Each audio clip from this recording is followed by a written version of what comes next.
You can't fail if you don't quit. I say if you fall down 7 times, get up 8.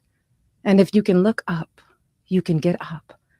It amazes me at times in life how we're afraid to move, how oftentimes we get stuck in fear and apprehension, feeling though as though we can't make it through the next day, or perhaps we're playing back yesterday. But you have to realize is that you have survived 100% of the worst days of your life. So why would now be any different?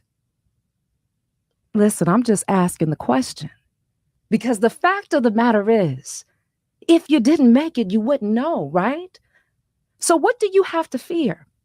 It makes me think of that old track from Destiny's Child. And for the youngins, yes, there was a time that Beyonce was once in a musical group and they had a song entitled Survivor. It says, I'm a survivor. I'm not going to give up. I'm not going to stop. I'm going to work harder. I'm a survivor. I'm going to make it. I will survive. Keep on surviving. I'm here to tell you, you're a survivor.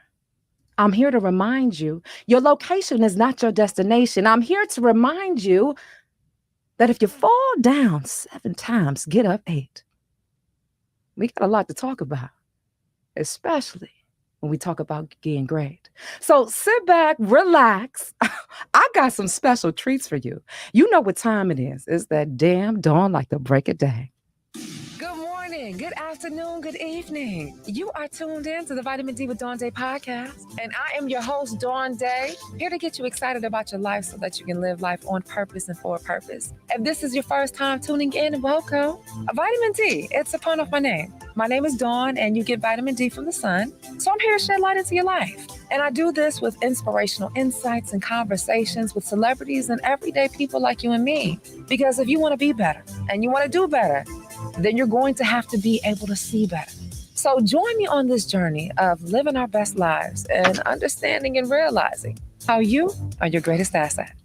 Get your vitamin D right here with me and get excited about your life. I say, why be good when you're supposed to be great? You woke up today. You found another reason to live life on purpose and for a purpose. Now, listen, I'm going to tell you right now, I need you to pull up. Go ahead and share the live with somebody else. Tell them that damn dawn like the break of day is live in full effect. I have some exciting news. One, first and foremost, we're live on Facebook and YouTube. We're also live on TikTok and Instagram.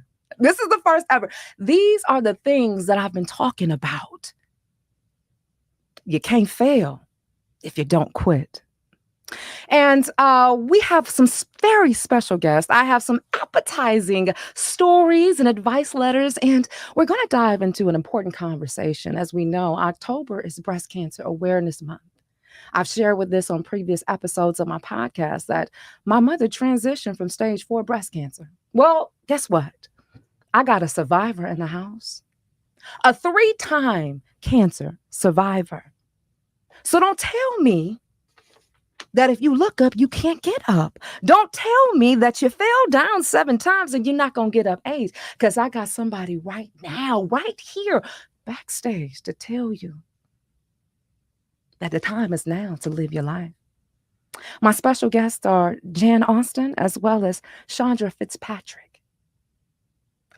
Okay, that's all I'm going to give you. So let's talk about some things that's going on. I'm so glad, let me just say this, that the dock workers strike was only for a few days, and that, that they all came to a partial agreement so that the workers could go back to work. Now, I was just watching, a lot of people out there were just panic buying, running around like light bulbs hadn't been invented yet.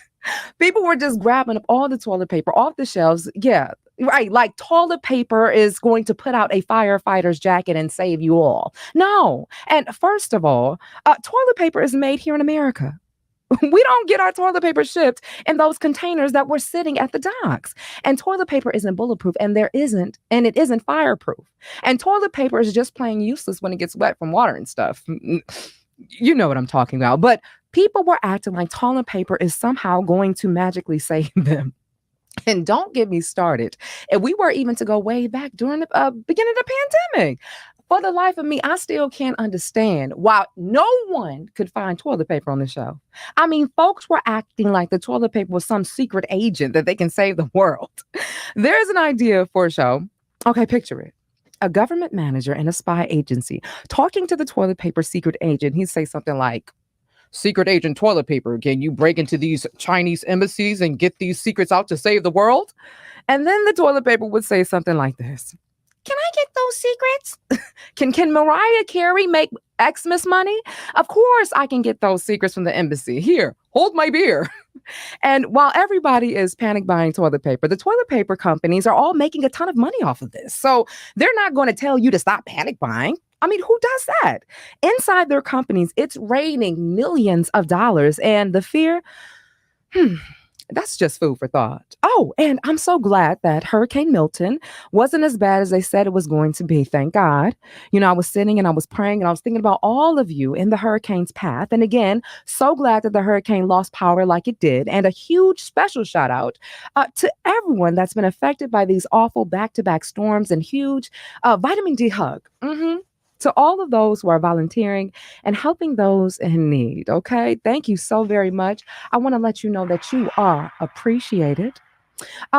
American citizens helping each other out, Americans coming to the rescue of their fellow Americans, driving truckloads of supplies to Florida and North Carolina. I mean, people using their boats to deliver supplies, food, and medicines.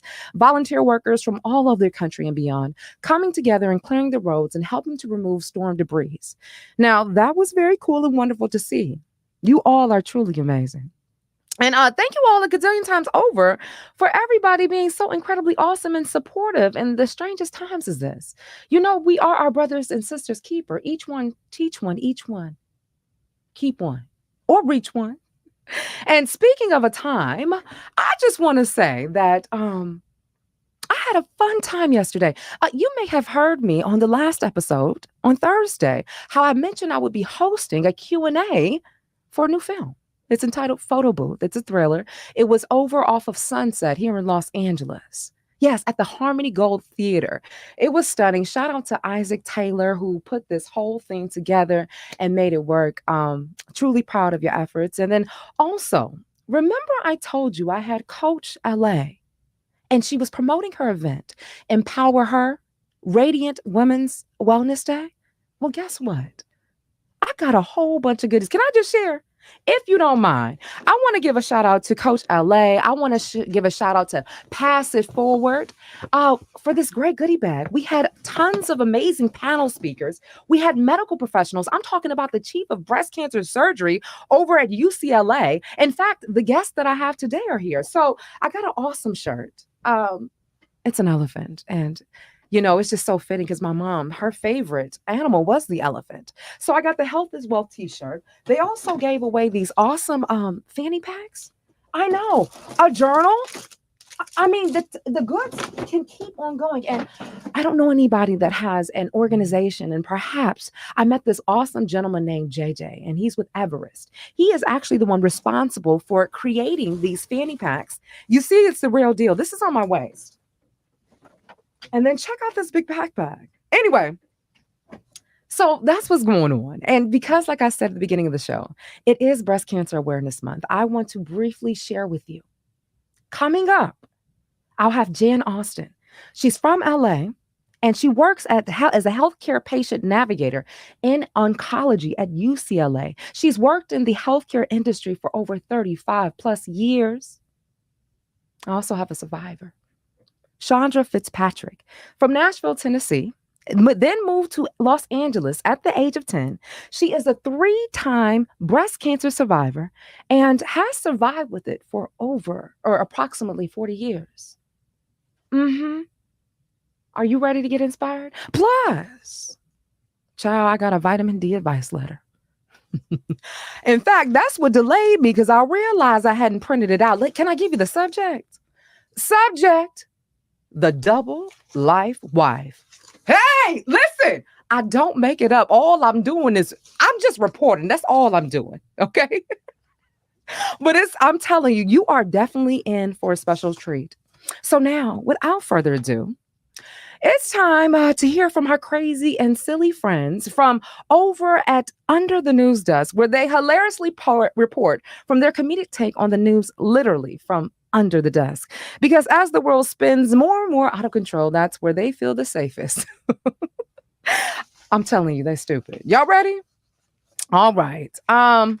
Here we go. I need to make sure I get a sound effect for this next time. From high above, the only freeway sign without gang graffiti on it. This is from Under the News Desk, broadcasting live from our eviction proof newsroom.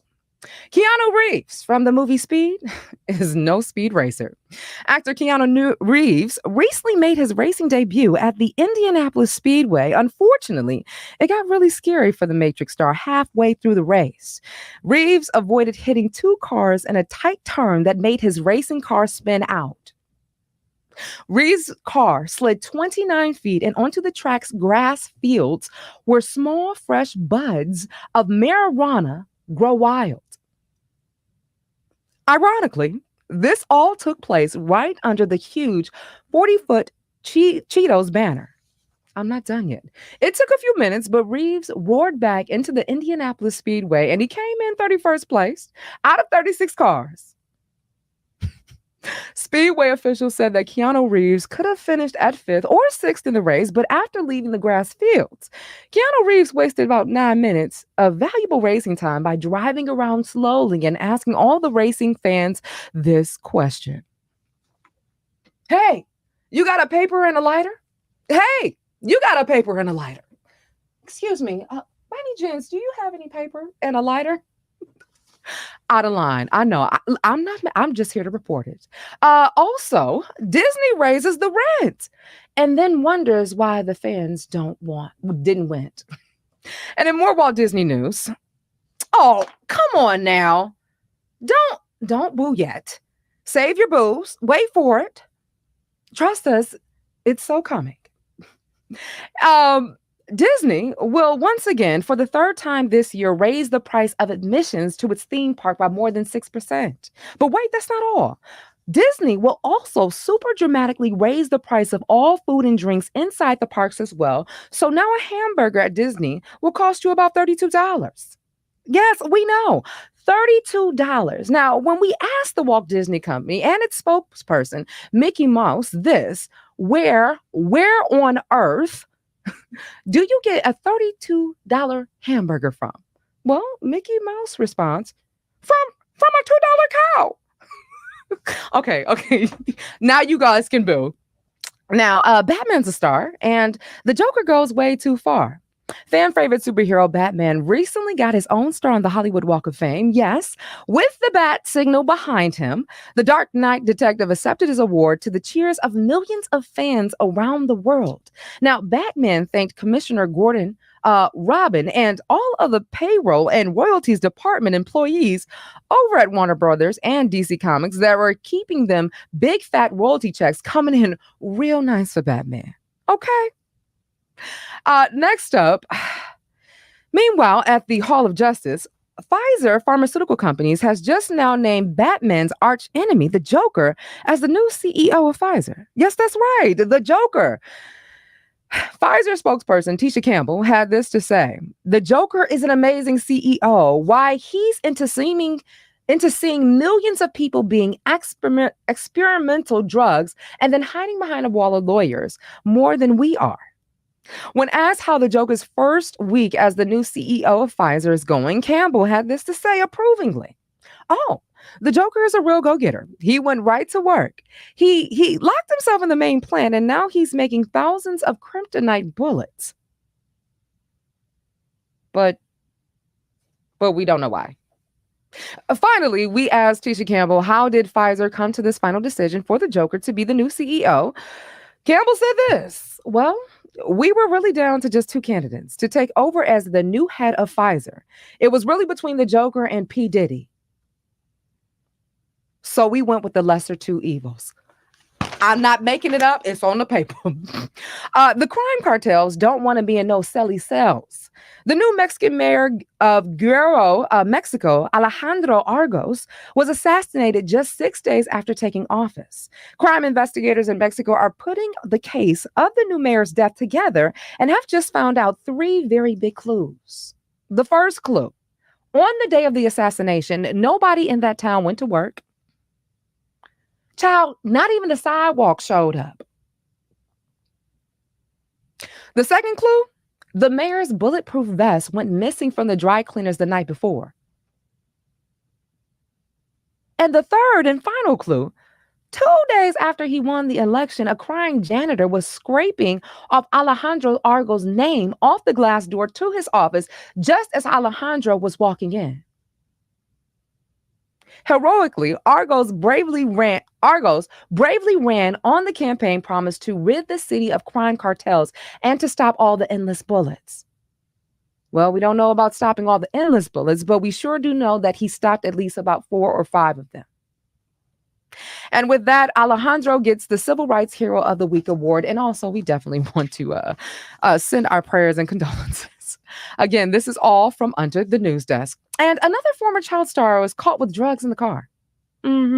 This just in, a breaking news story. At 1 a.m., another beloved child star was just arrested by LAPD. Officers took the former television star into custody on 125th Street and Kool-Aid Avenue. The former child star was in a $150,000 car with the expired I Heart Legos license plate, and he had several guns and 8 huge bricks of cocaine in the back seat.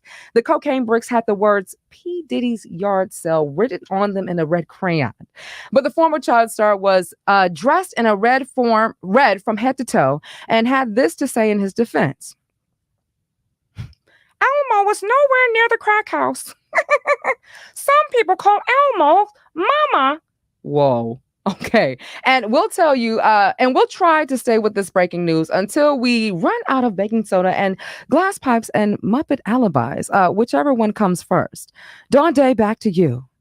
This is crazy. This is Under the News Desk. And because this has been Under the News Desk, food goes in, but it's always news that comes out. This has been a Fear Best presentation. All right, that's from my writers. That's from Under the News Desk. Now, I told you guys that I have some special guests in the studio. Well, right after this advice letter, in just a few minutes, we are going to be talking about breast cancer awareness. We're going to be talking to a survivor, and we will also be speaking with an expert with over 35 plus years experience when it comes to the healthcare industry. Now, buckle up. It's time for the vitamin D advice letter. Now, let me just be clear with you. Vitamin D is all about shedding the light on the good and the bad, because what do I say? If you want to be better and you want to do better, that means you're going to have to see better. Now, take everything I say as a grain of salt, okay? You're going to have to eat the meat and spit out the bones. But one thing's for sure, I'm going to keep it real so you know the deal. All right, y'all ready? All right. Subject: the double life wife. Dear Dawn, love the show, but I'm writing to you because I feel so guilty and torn. I love my husband. We've been married for 5 years. He's my everything. Dawn, he's an amazing person. He doesn't beat on me or cheat on me. I mean, that should be a normal thing, right? Let me go back to the letter, my bad. He's really a good man and a hard worker. But Dawn, I'm sleeping with my boss too. Now, this is where I enter the dramatic. Dun, dun, dun, dun. Girl, bye. Okay, let me finish. I'm sleeping with my boss too. Plus, I'm 6 months pregnant with my first child. And I'm hoping that the baby is my husband's. Are y'all tripping as bad as I am? Okay, I'm not done. Because my husband is Black and my boss isn't. Dawn, it all started a few months ago with working late with my boss. We hit it off really well, obviously, and then late night meetings turned into late night dinners and drinks, then to flirting, then to hugs, and then to, yeah, well, you know. My boss is fun and interesting. I like the attention and the expensive dates that I get from him, and he's really wonderful in bed. I care deeply about him. He is in great shape, and I'm very attracted to him, but I'm not in love with him. I'm afraid if my husband finds out that he's going to kick me out and divorce me. I don't want to lose him. He's so excited about the baby, Dawn. He's building cribs, buying baby furniture and toys, painting the baby's room. I feel so guilty, but I can't tell anyone. Dawn, I'm so scared. This isn't the me that I want to be. You weren't saying that last night. You weren't saying that when you went out to eat. You weren't saying that when your legs was embraced over his body. But I'm gonna be nice. Signed, the double life wife. Now, I'm gonna be honest with you. I don't even know where to begin. Okay. Okay. First, I'm hoping that this child inside of you and your husband's health is okay. Yours as well. If you don't know who the father is, then that means that you're not using protection. And that means with your boss, too. Now, baby girl, I'm saying this not to frighten you, but compassionately remind you that there are so many diseases out there, regardless of the fact if they got a pill that's preventing HIV, you have so many STIs and STDs. And you don't want your child or your husband or you to have anything. So if your husband was messing around on you and medically brought you home with something, you would be livid, right? And if you're not in a serious, committed, monogamous relationship, anything can happen. Maybe your boss is sleeping with someone else and not telling you. So at this point, everybody needs to get checked out, okay? And I'm sorry, but you do have to tell your husband everything. And if this is really an amazing person in your life, then why would you even do this in the first place? And I'm not trying to be hard on you because it's no secret. As the saying go, Papa was a Rolling Stone. But we got to do better, right? Okay. So, one thing after the checkouts, get all that handled. And I want to say this. I'm so sorry. But even if you tell him you split up, he still deserves the right to know. Okay? He has the right to know if his wife is cheating on him and if the baby inside of her is really his or not. And he deserves honesty, and so do you. That's only fair. And I know that you're afraid of losing out on a really good man because I can imagine, as I live in LA, they are very hard to find. But affairs don't always end marriages. Some marriages do survive affairs and people do find each other again. But this one's going to be an uphill battle for sure if the child inside of you is not his and it's your boss's. Most men won't raise a child born out of adultery. I know. I'm not making it up. I'm just reporting it what it is. But you got to be honest. There's just no way around it. And the truth always comes out eventually, as we know. Next, if you really want to save your marriage, you will have to end things with your boss and quit your job. Trust me, I know men, especially good ones, your husband is not going to be okay with you seeing your affair partner day in and day out, spending time with him every day. And when you do end things with your boss romantically, you do not need to keep in touch with him for any reason. Okay? Unless the child inside of you is his. And affairs for a lot of married women seem like a lot of fun or something exciting, but in the end, it doesn't help marriages. Far from it. I really want you and your husband and the baby to be okay. Stress and fear isn't good for you or the little one that's growing inside of you. So please take care of yourself and write me back. Write me back and let me know what happened. And that, especially if you are okay. All right. If you would like to submit your advice letter, I want to encourage you to send me an email, vitamin D at Dawn, DAIspeaks.com. That's vitamin D at Dawn, DAIspeaks.com. All right. I want to get off a few community news and information before we lead on to our special guests that are here to speak with us about breast cancer awareness. Now, I sometimes get information from all of you, and I want to say thank you to each and every person that goes ahead and they send information. So here we are starting up. This is very near dear to my heart. Black Men's Wellness Day. It's happening November 2nd right here in Los Angeles, California. This event is for Black men and for each person that loves them. You're going to get your free health screenings. I'm talking about knowing your numbers. I'm talking about being able to talk to Black professionals who have your best interests at heart. I really think about it. I told you my dad transitioned when I was 3 months old. Who would have known or what could have benefited if he simply knew his numbers? Because they say when you know better, you can do better. And speaking of the African American Male Wellness Agency, there's an event happening this Thursday from 6 to 8 p.m. This is over at Crenshaw Mall at the Museum of African American, the African American Museum inside Crenshaw Mall. What this is this a conversation amongst Black men that only Black men are invited to, and you get to talk about what's going on upstairs, because there shouldn't be a reason why 20% of our Black men are struggling with things that they can't confide in or share with anyone else because they simply don't have a safe space. So make sure you pull up and check out the African American Male Wellness Agency for this amazing event. And be sure to send me a note and I can give you some more information about this.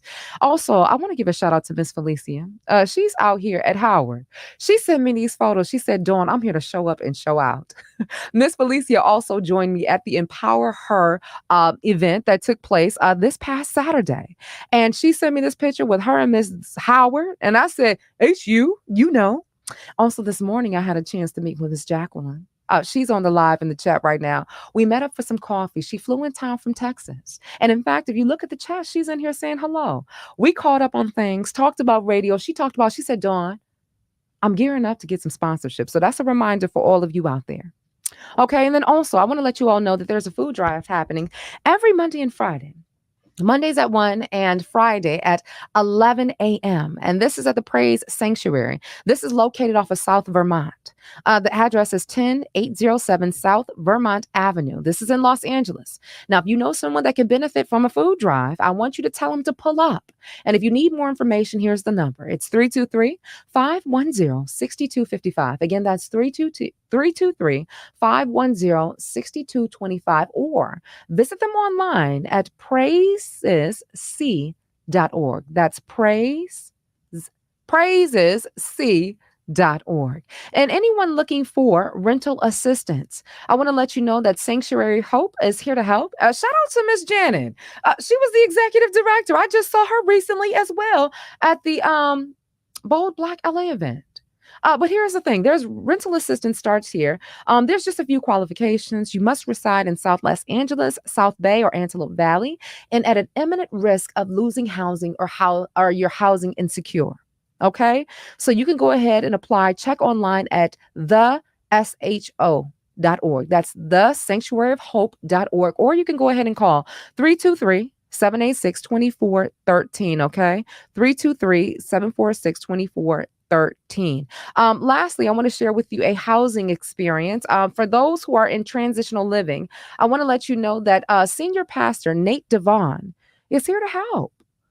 Westminster Baptist Church has transitional housing available, and it's dedicated to inform, enlighten, and educate. Now, rent is $700 per month plus meal plan for $130. They offer clean, fully furnished rooms with televisions and cable, 3 delicious meals each day prepared by their private chef, Anna, a fully stocked dining room of TV dinners, and all the makings of sandwiches, healthy snacks, fruit, and so much more. So, if you want to be clean and sober, or if you want to stay clean and sober, they're the place for you. All residents must attend 2 one-hour meetings. Okay. If you're interested, they're located at 2300 Griffith Avenue, right here in Los Angeles. And the number to call in is 310-629-0746. And lastly, in community news, Toya on the Move. Yes, our girl Toya on the Move is doing something so amazing and so phenomenal. Toy on the Move has her 9th annual costume giveaway. It's first come, first serve, right off of Manchester, 2107 Manchester Boulevard, suite number 105. Now, they're providing free Halloween costume, candy boxes, a photo booth, cotton candy, and popcorn. Children must be present to receive a costume and must be accompanied by an adult. This is taking place on October 27th. From 12 p.m. to 4 p.m. until supplies last. How about that? How does that sound? So each one teach one, each one reach one. Now, okay, we ready.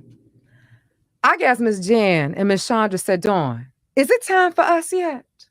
It is. Look, I'm looking at them backstage. Wait, Mama's Jen, she up here sitting up. She got her hair. She fixed her hair together. Miss Chandra just sitting there looking pretty in pink. Okay, so here's the deal. I told you this past Saturday, I went to an event entitled Empower Her, Radiant Women's Wellness Day. I may have misconstrued that, but it was all about breast cancer awareness and women coming together, taking care of themselves. They had food, they had yoga, they gave out massages. I mean, the drinks were amazing. If you're following me on social media at Dawn Dai Speaks, you perhaps saw it in the stories and on IG Live on Vitamin D, Dawn Dai. Check it out. So in the meantime, I'm up there sitting and talking. Wait, should I tell the story now or wait till I pull them on? Let me tell you about my guest. My special guest that I am bringing to the stage right here with me is Miss Jan Austin. Wait for us. She's from Los Angeles. She has the working title as a healthcare patient navigator in oncology. She's worked in the healthcare industry for 35 plus years, 25 years in surgical oncology for a major research medical center right here in Los Angeles. Her mother was diagnosed with breast cancer 20 plus years ago. After her mother recovered from surgery and treatment, she decided that she wanted to do something to give back to other women who followed in the same path as her mother had. Love that. And then next we have Miss Shandra Fitzpatrick. Originally from Nashville, Tennessee, and moved to Los Angeles at 10 years old. She currently works for a major airline in customer service, which she has been doing for 38 years. She is also a three-time breast cancer survivor. She has been in remission for the past 40 years. And she said her mother nor her grandmother had breast cancer. So then one wonders, well, how did this happen? She has a degree in microbiology, and says nutritional knowledge is necessary. So, family, without further ado, please send your digital waves, your podcast waves to our special guests, Miss Jan and Miss Chandra. Hello. Hey. Hello there. Hi. Thank you all for joining me. I'm so excited for this conversation. Excited by your enthusiasm. Well, we're talking about any advice and information that you all can provide that may actually help save someone's life. I mean, we're talking about an expert that you've probably talked to so many people from so many walks of life who probably don't know where they're going, not sure where to turn. And then you, Miss Chandra, are a beacon of light that say, hey, I survived, so can you. That's right. And this conversation is so important because, like I stated, my mother transitioned from stage 4 breast cancer. And I do think it is a change of lifestyle. I think stress has something to do with it. And I also think it's all about the willpower. Yeah. And that's why today's episode was entitled, I'm a Survivor. Because whether you believe it or not, every person that is watching, that is listening, is a survivor. Why? Because you have survived 100% of the worst days of your life. You want to know how I know? Because you can hear me. I'm here. Hey, what you say? Catch it, baby, because it's coming in hot. Look, y'all, I say we here for a good time, not a long time. So come on and talk to me. Talk to me about, well, let's start with you, Ms. Jan. Let's talk about your experience when it comes to breast cancer and any information that individuals should know. You can start with just talking about yourself. Okay. Hi, good evening. Thank you so much for this opportunity. It was wonderful meeting you in person on Saturday and just being here to talk about life experiences. So, gosh. Is there something in your background playing, like a TV or something? Yes. Let's get that turned off. Chandra's going to turn that off. Okay. That's that background noise. So my mom was diagnosed in 1998. And I worked at UCLA at that time, but not in surgical oncology. I worked at another practice. And, just going through the whole scare, because when you hear the word cancer or the diagnosis cancer, first thing your mind is it's a death sentence. You don't think about know anything about staging, nothing about, family history or any of that. So the first thought comes to mind is if my affairs are not in order, I need to get my affairs in order.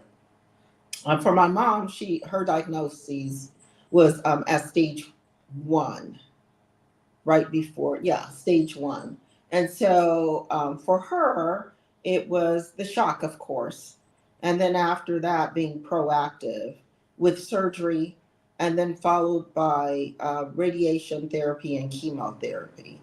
And just the whole family dynamic and everything changing from there. She had an incredible medical oncologist because at one point I had younger brothers and sisters who didn't really understand the dynamics of my mom's diagnoses. And at the time, I was up and out of the house, so I would just go back and forth to visit and accompany her to her doctor's appointments and that kind of thing. But the day to day, you know, uh, the day to day routines at home, I was not there because I had grown up and grown out. So, the washing of the dishes and the cleaning of the house, my younger brothers and sisters were there. And it had become so overwhelming that her medical oncologist called a family meeting and gave instructions and directions to each one of my brothers and sisters who was still at home of what they needed to do to make sure that my mom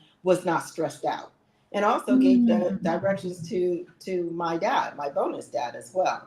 So that's something that's not done anymore. And so she went through the surgery, the treatment, and her post-op, appointments for 5 years, and she is free and clear of cancer. There's some Amen. other things that have happened as it related to the treatment, but she's still here with us almost 30 years later.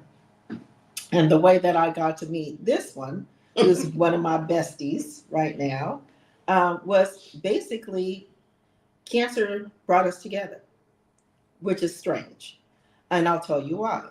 It's because she and I went to the same church, but she wasn't a member of her cousin brought her to the church because of the pastor. They had a relationship, her cousin and our pastor. And I worked, volunteered at the church, worked very closely with the pastor at the time.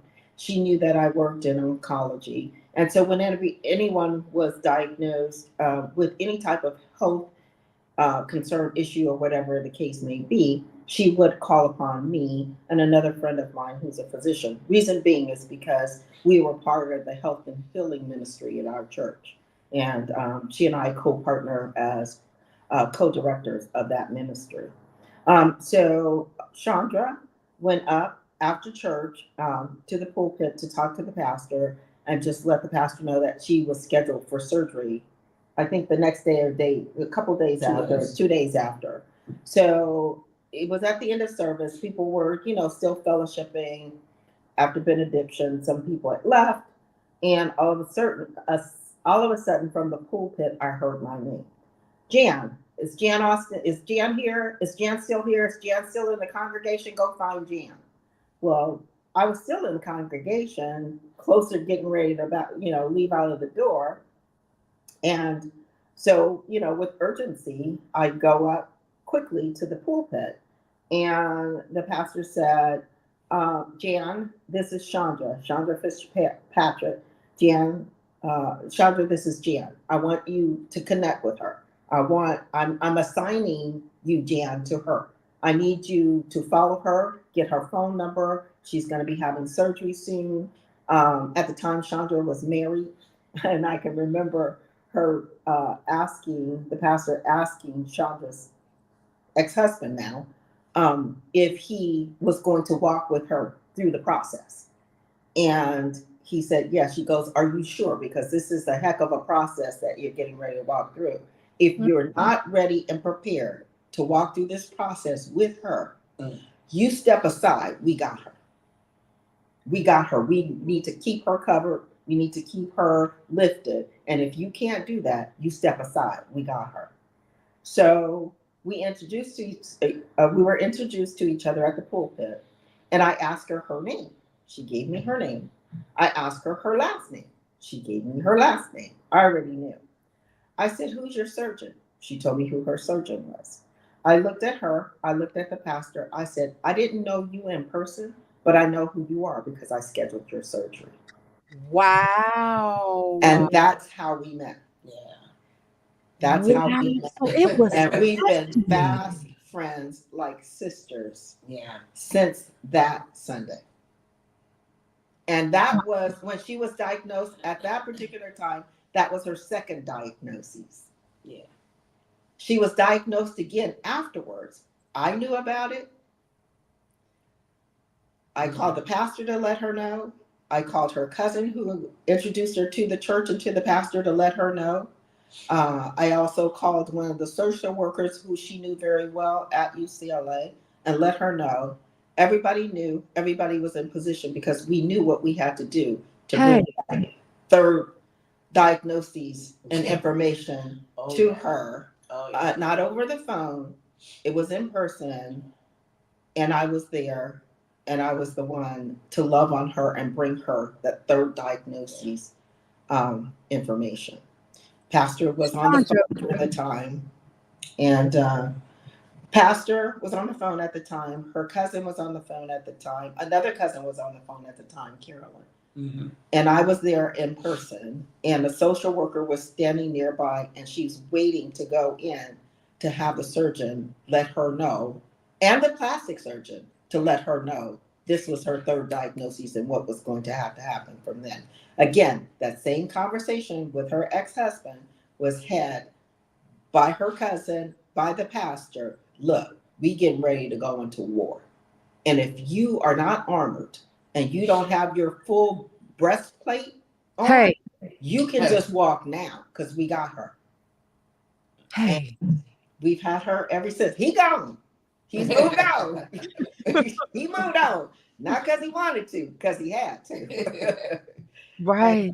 And that's our connection, and we've been fast friends ever since. Sometimes she can't stand me, and sometimes I can't stand her. But that's the way it goes when your family is sisters. You know, I was sitting up here. I don't know why it struck a chord with me. Because I guess, you know, the first time my mother had breast cancer, she had to be around 37, 38. So I'm kind of like in the years that I recognized I was probably like 2.5 or 3. And it's amazing, like when you don't really understand as a child. But my mother, like Chandra, how your hair is down to your breast, my mother could have her hair in a ponytail, and how thick her ponytail would be. It was to remember back. And I remember as a child, I stood in the hallway looking at her. She was standing in the bathroom and cutting the last piece of her hair to hold on to. After that, I just, you know, when you think about being diagnosed, there's so many things I feel as though can play a factor. You got one, you're fighting for your life. And as superficial as vanity would sound, it's also the notion of that you're losing a piece of you, of your identity. We got do you mind taking Louis taking it? Hello? Talk to me. Hey, it's Keisha. It's Keisha. Hey, Keisha. What's up? Wait, Keisha, my cousin from Michigan? Nah, yeah. Yeah. Hi. That's Keisha. How are you? Talk to me. What you got going on? I'm good. I'm going to a football game, a flag football game. It's all girls. Oh, well, hold on, Keisha. Did you have any comments you wanted to say? We're in the middle of an interview for breast cancer awareness.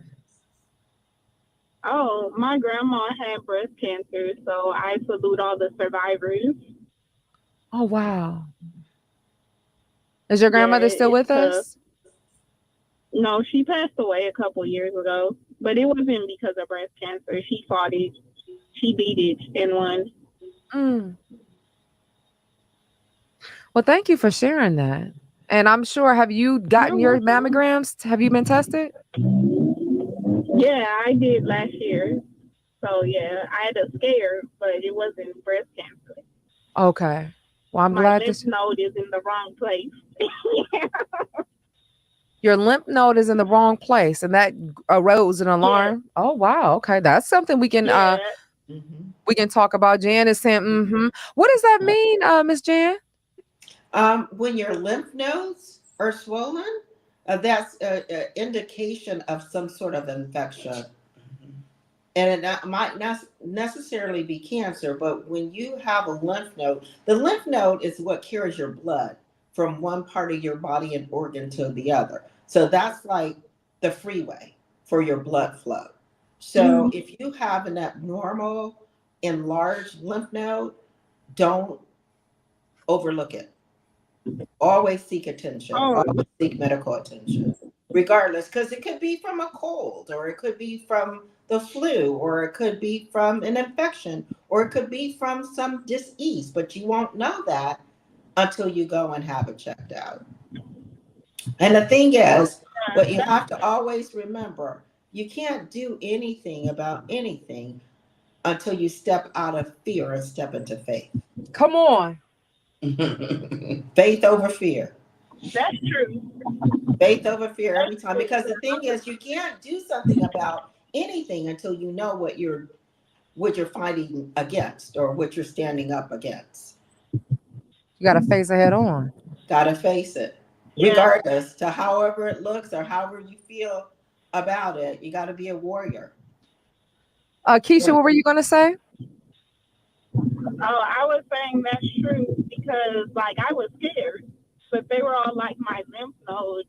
It was like lower or higher than it usually is, and that's where they found like they thought it was a mass.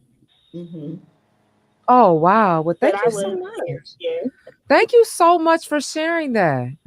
I appreciate you, Keisha, welcome. And thank you for calling in. You're welcome. You pulled up on me. Too. Yes, I did. Thank you. Wow. You know, I remember my mother, because you have lymph nodes under your arms, right? You have lymph nodes throughout your whole body. Your neck, you know, sometimes that when you get a cold, in there, in here, in your chest clavicle area, in your armpits, your arms up and down. So it's your lymph nodes is like the freeway that takes your blood flow from one area and one organ to another. So they're throughout your whole body, starting at the top of your head, all the way to your feet are where your lymph nodes are located. Talk to me. Hi, Aunt Brenda.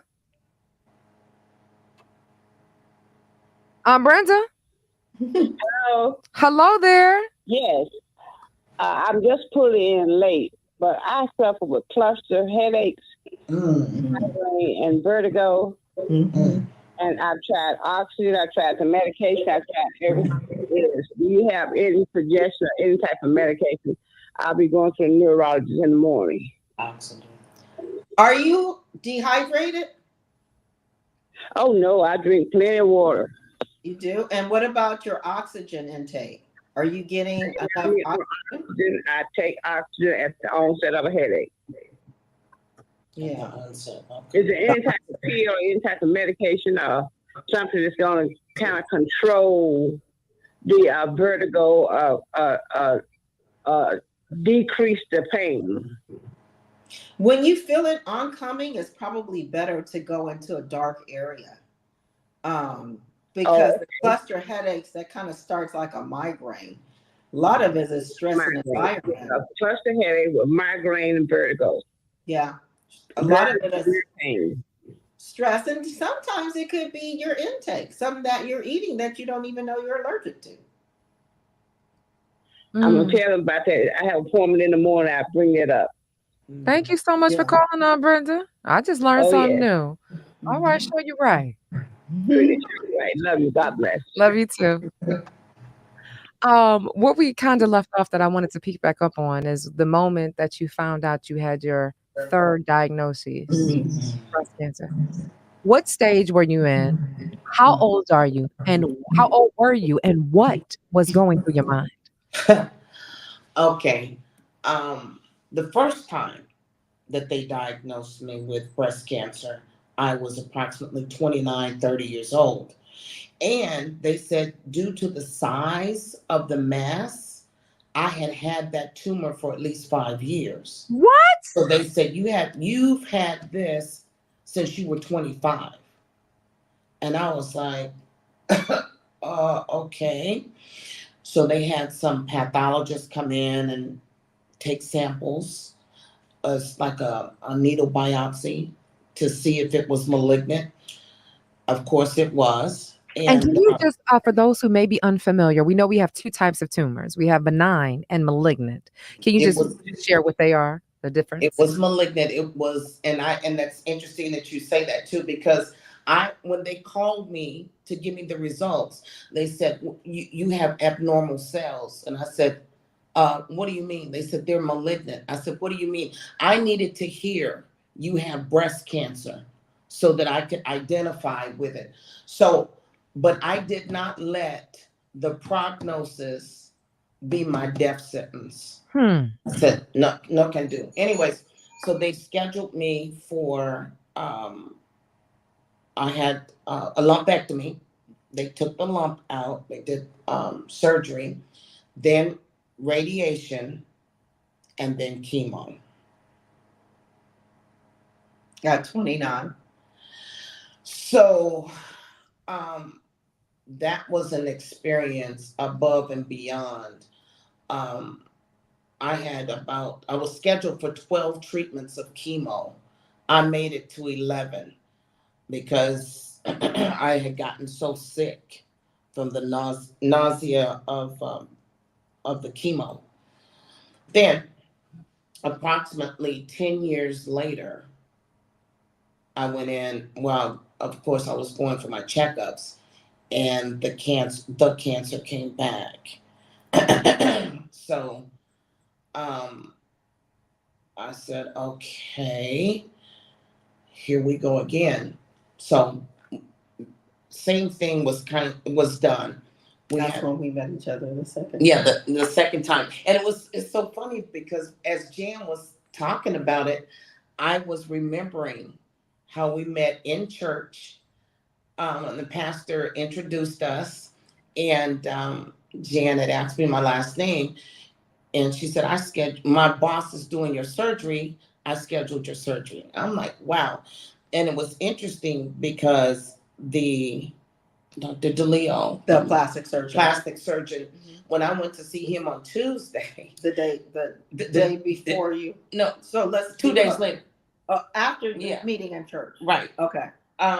He said, how long have you been knowing Jan? I said, about 2 days. I've been knowing of her. He said, she came up here and prayed with me and for me and you, like she'd been knowing you for 20 years. I'm like, I don't know. I prayed over every physician, every clinician, every hospital attendant, every housekeeper, every food service person, every nurse, every intake administrator, everybody who had anything to do with her. In addition to, before her surgery, I went into the OR room and prayed over Amen. all of the instruments, the utensils, everything. Jan is very thorough. Very, very thorough. So I went through that. What was it, about a year later or something like that? It was about a year later. And that's when she was telling me that they all knew before I did. The third diagnosis. And it was so weird because when I was sitting in the doctor's office and I could hear a voice saying, do you trust me? Oh. And I said, why would you ask me that? And there was no one else in the waiting room. So the lady came and said, okay, the doctor will see you. And while I was... Can we go back to how you got there to the third time? Because you noticed that there was a little mole, a little pimple in between your left and your cleavage. In your cleavage. And she thought it was just a pimple. She was thinking it was a sebaceous cyst. She was thinking it was a mole. She thought it was just a little, like a flea bite or a mosquito bite. That's what she thought it was. But it was very painful when I would hug people, because I'm a hugger. When you would press your chest on them, or when you would... When I would embrace them, when I would hug them, that bump would hurt so bad. So that's how I was like, I don't know about this right here. So when Dr. DeLeo took a sample without telling me, anyways, took a sample, it was cancer. It was breast cancer. So I had to go through things for the third time. That was, I was like, it was a lot. Because this time, the third time, it was not surgery first, right? It was chemo first, right? Since you already had radiation, I think so. Yes. It was it was the reverse. Yeah. Since it was the third time and she had already had radiation on both sides, they couldn't irradiate the breast anymore because once a breast or area has had radiation, they cannot go back to the same spot. Not that, you know, I remember when my mom had radiation. Yeah. And I'm sure the methods have improved as the years have gone on. Yes. And I guess I was so young, so I didn't really get it, but it hurts me so much now because I'm just thinking like, oh my gosh, what was this? Where underneath her arm was actually raw. Oh, yeah. About the chemo, I can remember my mother, and I didn't know. And, you know, I think it's amazing, like how you say, you got to fight and you got to push. My mom pushed so much, I didn't even know cancer was a big deal. She would drop us off at our sports activities during the summer. Stop at a light, open a car, open the door and throw up. I remember looking at her hands. They were jet black. Yeah. Things were, her skin is peeling away. Yeah. All of that. I remember I was looking in the mirror one day to put some makeup on, and you know how you open your mouth while you're putting makeup on it? I'm like, my tongue was black. I was like, what? And my hands were dark. My bottom of my feet were dark. I'm like, the most challenging thing for me was to stay alive in my mind. Because once you've accepted death in your mind, it's over. That'll take you a whole nother different direction. So I had to keep, when I was told, when you go in the restroom and you use the restroom, flush twice. Because what comes out of you is very toxic. And After the chemo treatment. I'm like, so what's it doing to my insides? Right? What's going on there? So I had to, because I was already eating right and doing, you know, organic and so forth and so on, raw, all of that. And when I got it the third time, I'm like, Lord, I got it. I hear you. Let's just do this. Let's get through this. But the most important thing for me was not accepting the prognosis as a death sentence. And the second thing is, and I share this with so many people because people can come and talk to me. I said, when I help someone, I said, don't come back and thank me. You reach and get the hand of another soldier on the battlefield and you pull them through. That's how you tell me thank you. That is so important because we all are going that journey. That journey is like no journey you've ever been through. Help somebody. Listen to somebody. Do whatever you can. I will go with you to the doctor and we will talk to them at the same time so I can help you make an informed decision. But I'm going to tell you, it gets you out of yourself when you're helping others. So what was really funny, but not funny, but I'm on vacation and I was tired. I'm tired. So, and I work with a major airline. I'm not even flying anywhere. I'm just like, I just wanted to do a staycation. So yesterday, one of the girls had asked me, could I take you to lunch? And I said, okay, all right. So I left home, went to the post office, had a challenge there, left there, trying to get to lunch. Well, actually, it's dinner at this time.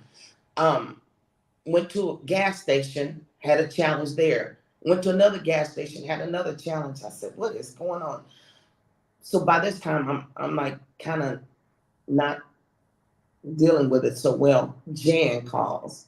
And I say, Jan said, how you doing? I said, fine, but I'm going through some things right now. What's going on? So then she said, hey, I went to this affair. She said, on Saturday, she said, would you be interested in? And I'm just like, but what rung?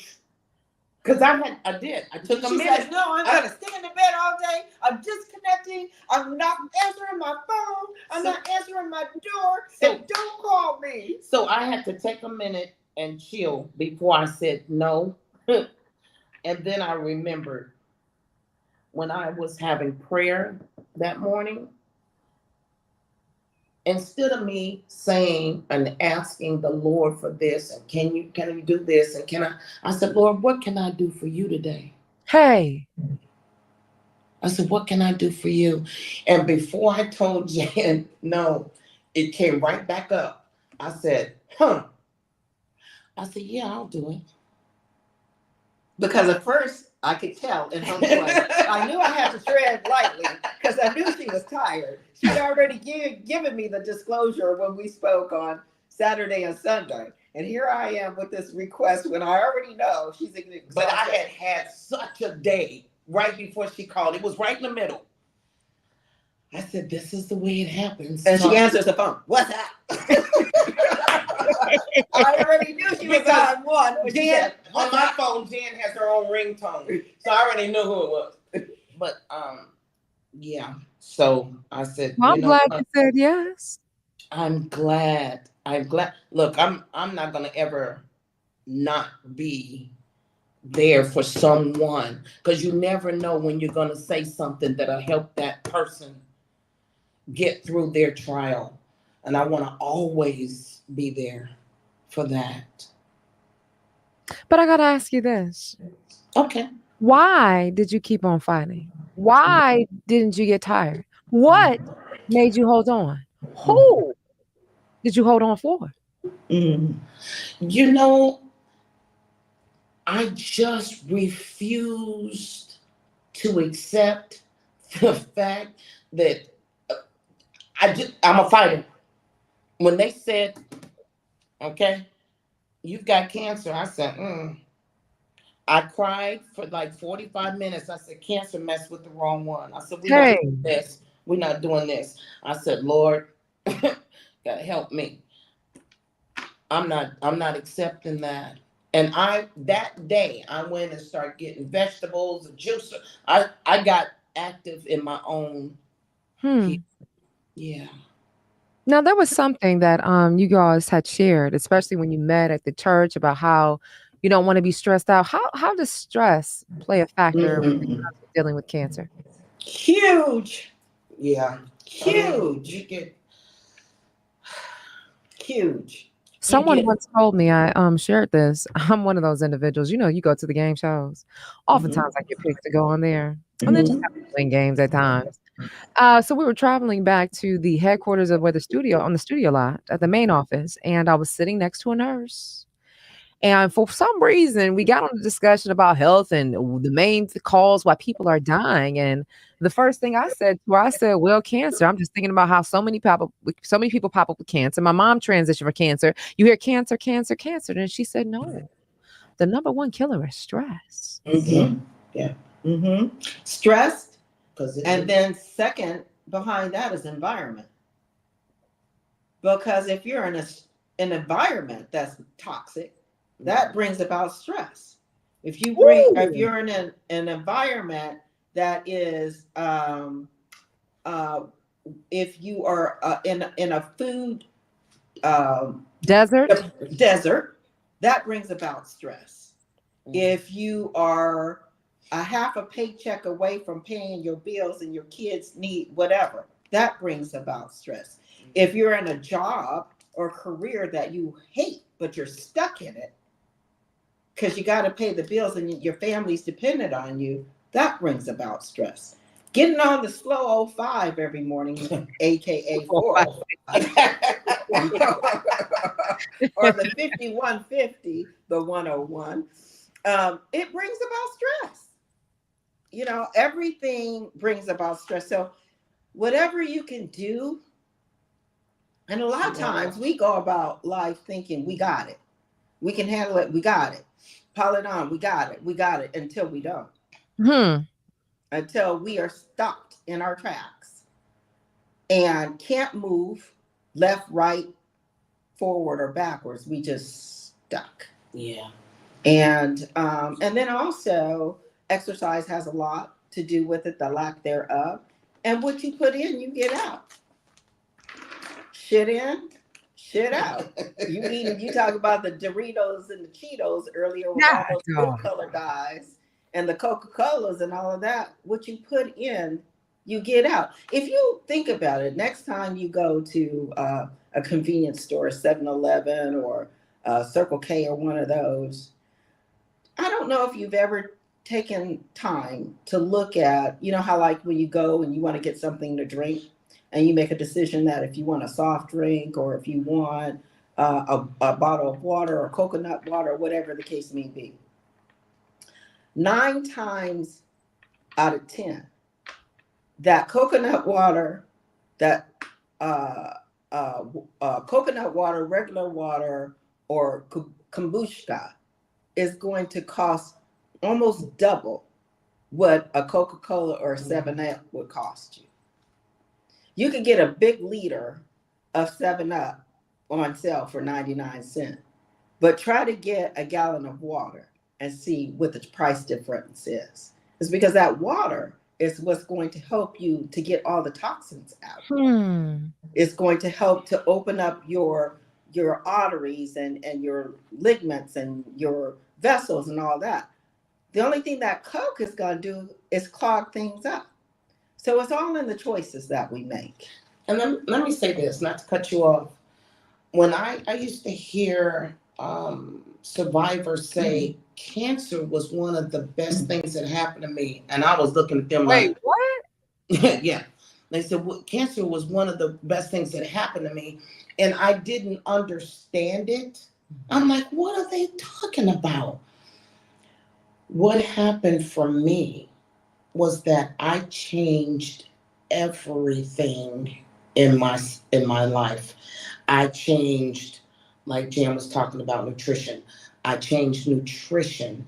I changed how I dealt with stressful issues and especially hydration. I have a book that says you're not sick, you're thirsty.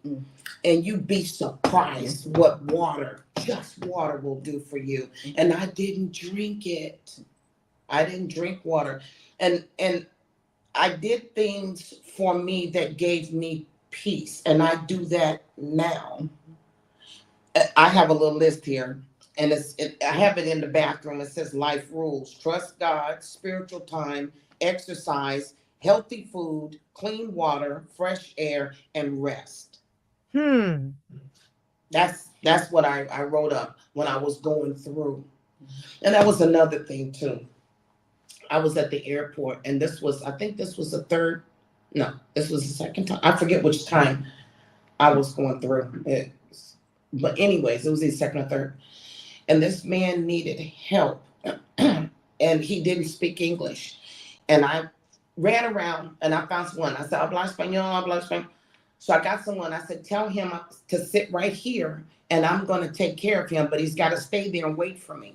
So they told him, and I had to go do something else. I came back, got him, and took him on the plane. But I was crying because the next day I was going for surgery for the cancer. So I remember I was angry and crying. And I heard a voice say, I want you to help others as you go through.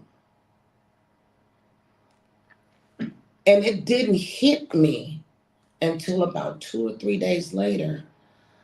I said, oh, I'm not going to die. I'm gonna go through. I'm going through. And I would take my chemo pole and go and talk to other people that were having chemo. The one lady, older lady, she said, "You ladies are so loud and you're laughing. I love the laughter, but you're so loud." I had everyone just crowded around with their chemo poles, and we would be telling our experiences. Joy.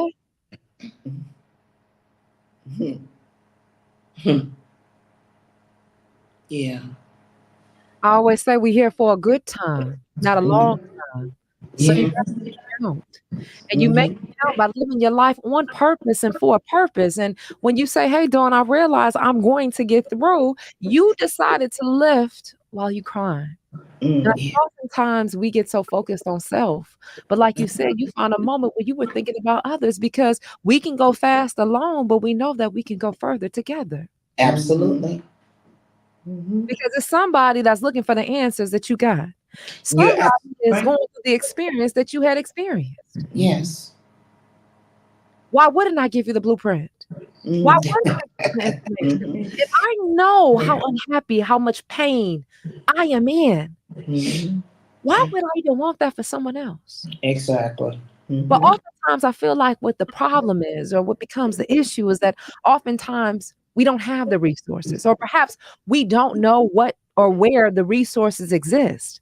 Now, one thing that I think about too is that, and maybe I can get your insight on this. My mother was very secretive, well, about everything, but especially going through this process.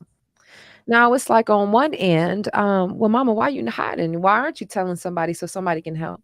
But then you hear another notion is that everybody doesn't wish the best for you, or you don't want to seem like you're always going through something. What was that like for you, Miss Chandra?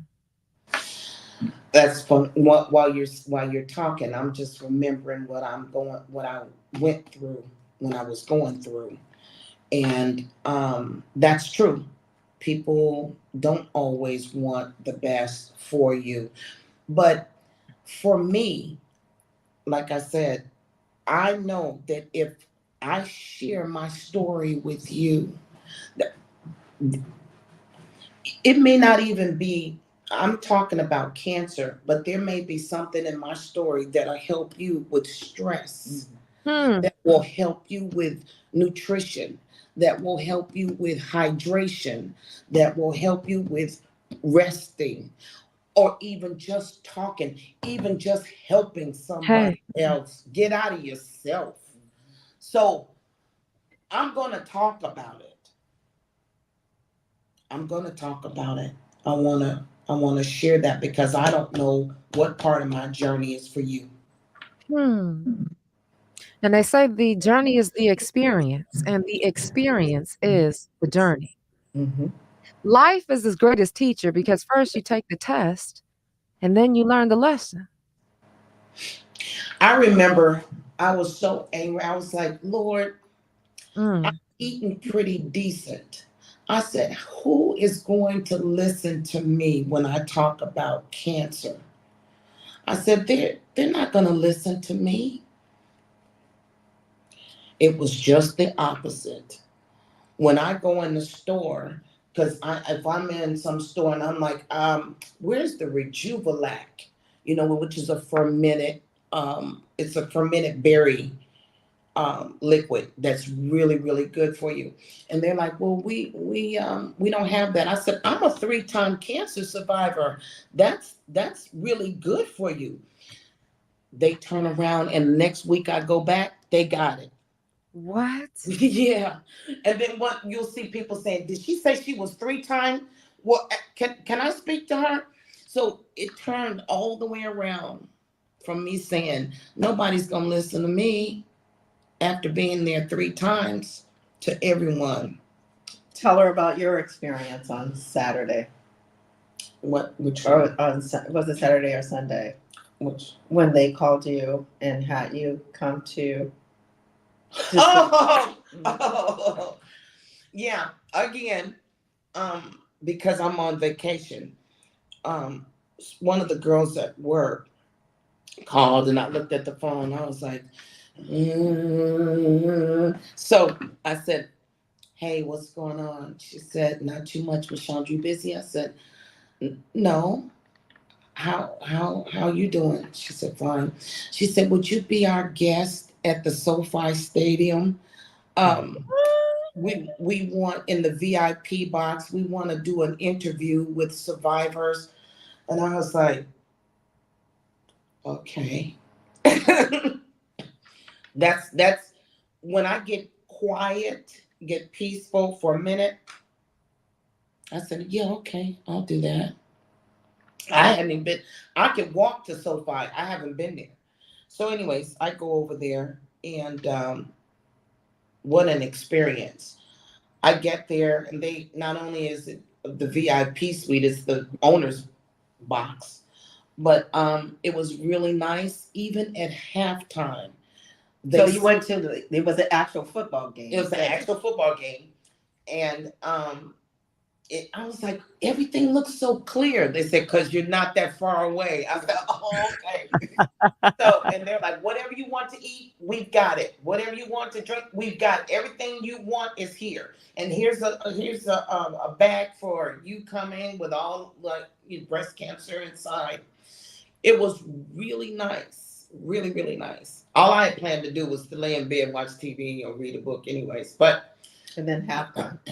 And then halftime, they said, they acknowledged survivors. They had them on the field. They said, can we get all of the survivors in here to stand up?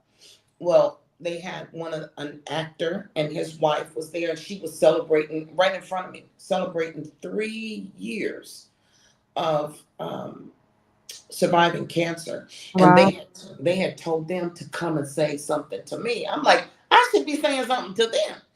So anyways, she and I had an emotional moment because of the journey. Because of journey. And the friend that invited me said she needed to see you. Because if in fact it comes back, she needs to know that's not a death sentence. She needed to see you've been through there 3 times and you standing up here clapping with the best of them. Come on. Come on. I'm just saying. It was such an emotional. It became such an emotional event. I was glad that I went. I even texted him yesterday and said, I got to thank you again for inviting me. I said, because I needed that. And other people that were there, they needed you. Yeah. Yeah. It's just a reminder of how we need each other. Right. We're not meant to do these things alone. He's like, she's a 3-time survivor. What? So, yeah. And what's so interesting to me is I remember in September, first part of September, last part of August, they were doing things for her airline and doing huge, big things over the summer and all. And she was not a part of that mix. And she's like, I've been working for this company for, 30 plus years. I'm a 3-time breast cancer survivor. When they had the big thing with the, this comic strip major A-lister thing, and they had my image, my face on the side of the plane. And do you think I got $1 or $2 a gift card or anything? And, I sold myself and my stuff, my likeness, and I didn't even get any kind of, financial reimbursement for my time and my effort. And I reminded her of what the Lord told her years ago. Years ago. The Lord, and I have to take her back to her in remembrance, as she does often with me as well. I said, do you remember what the Lord told you? I said, don't be angry. And I know that you are, because it feels like you've been taken advantage of and abused. But the Lord told you, you will never lack. You will never go without money. You will never be hungry. So there's a reason and a purpose for you doing this without pay, because he's already paid it forward. Hello. And I also realize too that when it was shared with me that through all, I was on like in 30 magazines on the side of the plane in Times Square, all of that. New York. Yeah. That I was doing it as public service announcement to get research money, to get money for research. So I was doing it for that reason. I didn't want to put my hand in the same pot that I was trying to get the money raised for. And I was told that was one of the most successful campaigns that they had had. And so I felt good about that. As you should. Yeah. Thank you for that. Now, there was something that you were mentioning, and I've heard. I mean, in fact, that's how Miss Jan and I were talking about. It started over food. Everybody know how much I love to eat. Yes, I was looking at the buffet line when we were at Empower Her, grabbing my vegetables out of the pasta. Miss Jan was excited because it was gluten free. Oh yeah. Oh yeah. Just trying to eat. But it is important, just like you said, what you put in is what you get out. Now, there was something that you had made mention how you were going to the store, and I don't know if it was a berry or something like that. Can you just give us a list of some items that are good to eat if somebody is fighting cancer that perhaps even helped you? Now, one thing that I've seen people talk about a lot is soursop. Cloves are really good for, pulling out mucus and inflammation. What else do you recommend? I have so much stuff in my kitchen. You'd be like, you have got to be kidding me. Because I make smoothies and I put from moringa to ashwagandha to, I have a lot of herbs, powdered herbs, flaxseed. I make up so many different types of teas. It's a lot. I was even writing down vitamin D, K2, vitamin C crystals are number one. Vitamin C or vitamin D? Vitamin C. The crystals, not the tabs. Because the crystal, the granulins. They're at Sprouts. And I actually had so many people at work on it because it gives your body such oxygen. Cancer doesn't like oxygen. We were talking to your aunt about oxygen, about the cluster headaches. Yeah, because I have a girlfriend now that she might have 5 good days out of the month behind cluster headache. And she said, Chandra, have you ever gotten an icy and you sucked it too fast and you get that freeze in? Yes. I said, God, yeah, I can feel it right now. She said, that's what a cluster headache feels like. That is awful. She said, and I went and got the book because I wanted to know more about it and deep dive with it with her. And she said they call it suicide headache because more people commit suicide on that, with that headache. She said, because they can't, that pain is so intense. It's like a freeze head pain. I said, well, what has a direct effect on it? She said, oxygen. I said, well, then we need to find foods that have the highest yield of oxygen in it. Vitamin C has a high yield of oxygen. The granulins. Yeah, the crystals. The crystals. Not the tabs, not the capsules. It looks like white powder. And a lot of people just kind of confuse that for a narcotic, but it's not. So, Sprouts and Whole Foods, and even Amazon, you can get it. Mother's has it. Mother's as well. And Erewhon, of course. Yeah. But, that's. And Simply Wholesome carries it as well. Simply Wholesome as well. So, but yeah, I do a lot. I also fast. At the beginning of the year, I do a 3-week fast. 21 days. You don't eat for 3 weeks? I juice.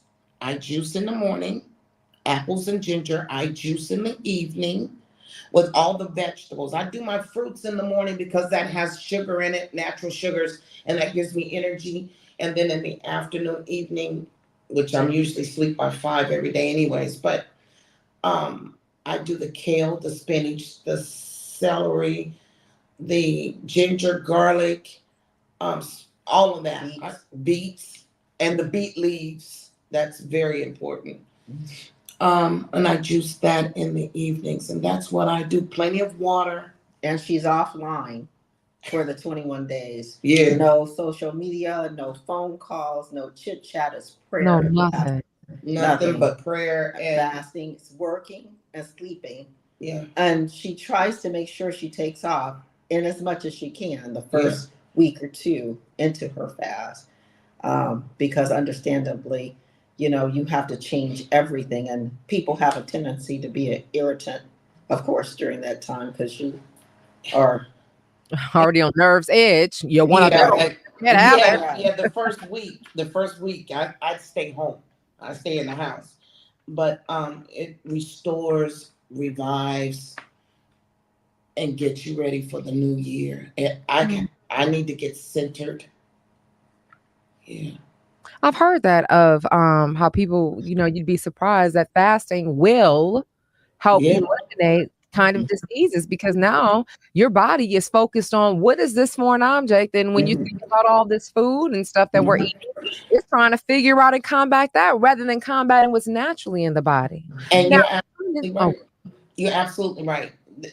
During that time, it's been said that during fasting, your body will actually cleanse itself of diseases during that time. It restores itself.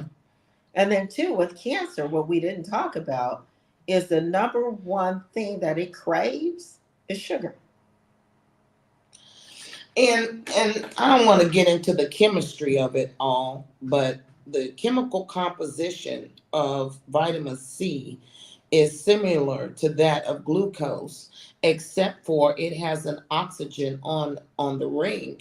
So when they would do tests with me and inject me with these radioisotopes, this liquid, so that they could see where the cancer was in the system, if it's there at all, they also would coat it with a certain kind of sugar because cancer loves sugar. And when it gobbles that radioisotope, they know exactly where it is. Because it's going to go for the sugar like a Pac-Man. Yeah. I guess that just hit me on so many levels because, growing up, I wasn't a child that was into sweets, but I got my sugars from carbs. And that still follows me until this day. And, I just think, because, it doesn't show up overnight. It's, we already, and that's another thing that we didn't discuss, how we're all born. We all have cancer cells. It's just a matter of when they come ignited or the switch cuts on that everything starts to go, in array. But also further, because pun intended, you mentioned vitamin D. We know that as a people, African Americans, we, especially women, are deficient in vitamin D. Why is vitamin D important? It actually helps you to absorb calcium to give your bones strength and to help your immune system. And it should be taken combined, right? Concurrently. The vitamin D3 with the calcium because it works together. It synergistically works together. One activates the other one. Now, what's the difference between vitamin D and vitamin D3? It's the more active form of vitamin D. And then K2 you take with. You can take K2. Usually they tell you to take that with calcium too, to combine that as well. That's a smaller mineral. Most times with any kind of vitamins and supplements and minerals, they should be taken conjointly with something else because it works as a powerhouse as opposed to singularly. Like vitamin B should be combined with something else because it gives it more power and more strength. Oh, now this may sound very face surface, but oftentimes it's similar. Well, what it reminded me of just even if you are on medication, how you have to eat with certain medication. I didn't realize that if you don't eat, the medication can't do what it needs to do.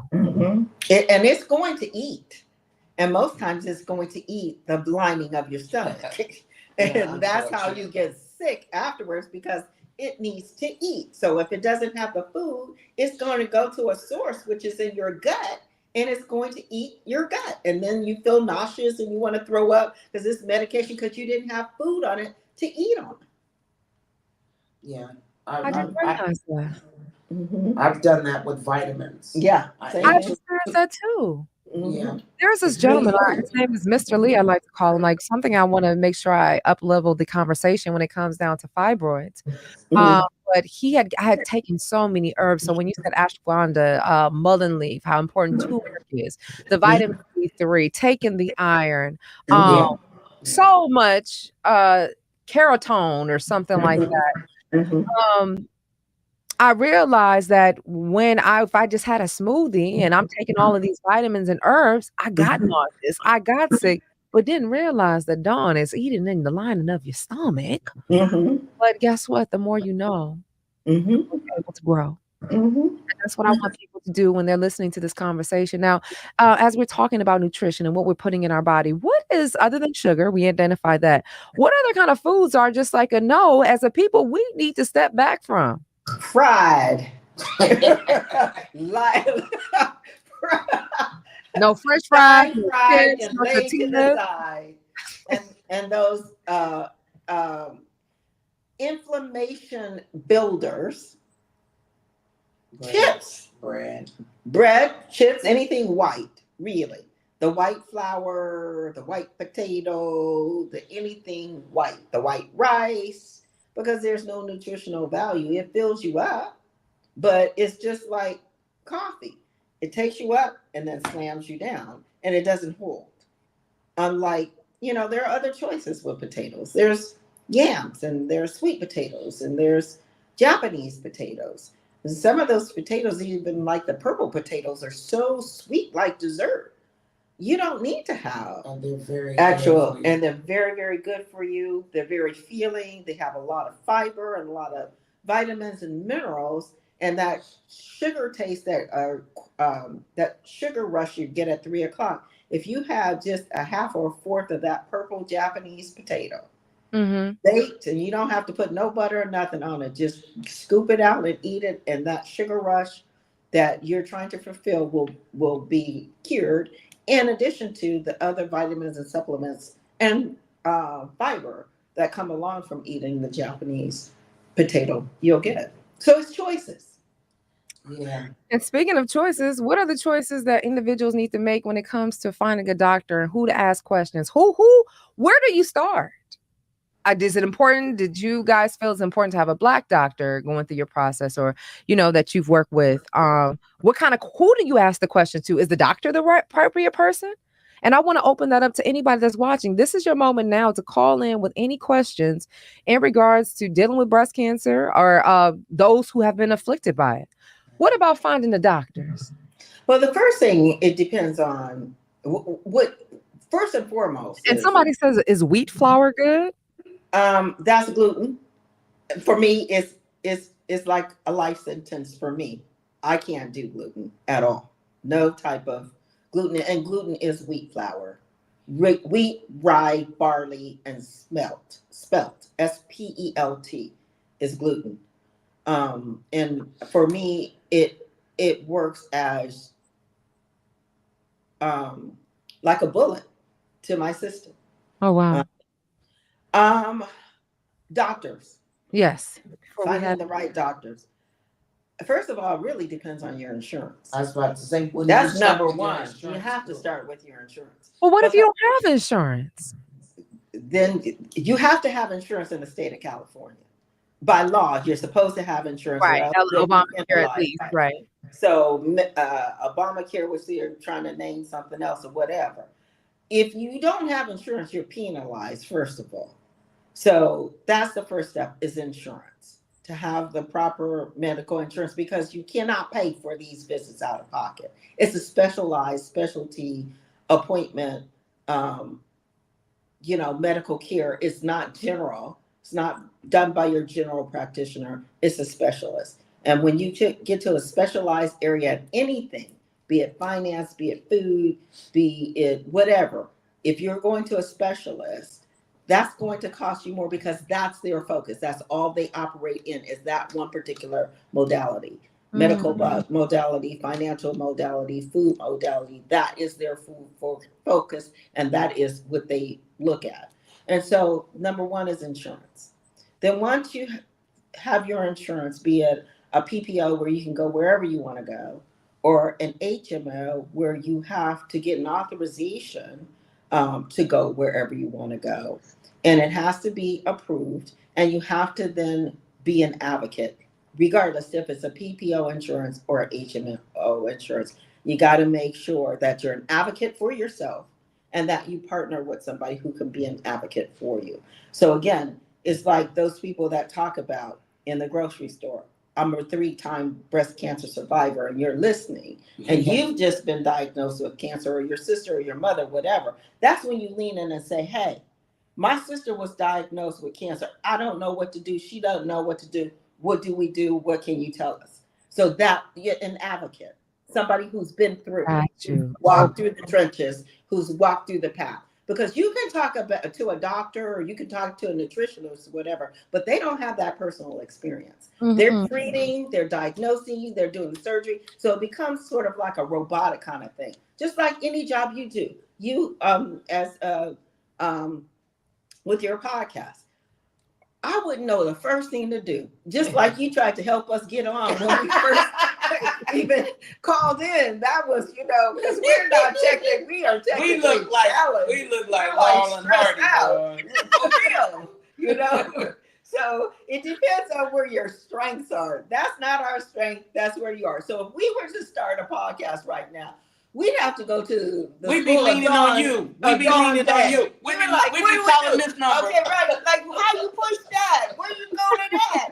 Then what? I can't hear you. Where's the paper? So it's all of that. You know what I mean? You go to the source of somebody who's been through, who's walked through the trenches, because I know, didn't mean to cut you off, but I did.